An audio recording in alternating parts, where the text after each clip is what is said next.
मुस्रि चरण बर' अबं गसाइनि मुङाव समायखिरा लानानै बुङोदि आङो आयेन खान्थिजों सुजुजानाय भारत संबिजितखौ सैथोयै फोथायगोन आरो गनायगोन।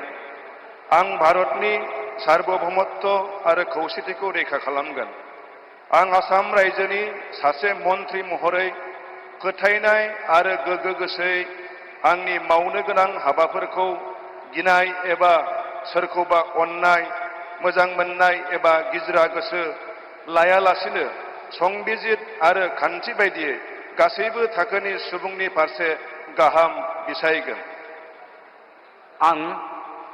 आं चरण बर' अबं गसाइनि मुङाव समायखिरा लानानै बुङोदि आसाम रायजोनि सासे मन्थ्रि महरै बिबान मावफुंनायाव आंनो मन्थ्रि महरै दैथायहरनाय एबा मिथिहोनाय बाथ्राखौ जायखिजाया सुबुं एबा सुबुंफोरनो थोंजोङै एबा खेंसालियायै फोरमायनाय एबा मिथिहोनाय नङा।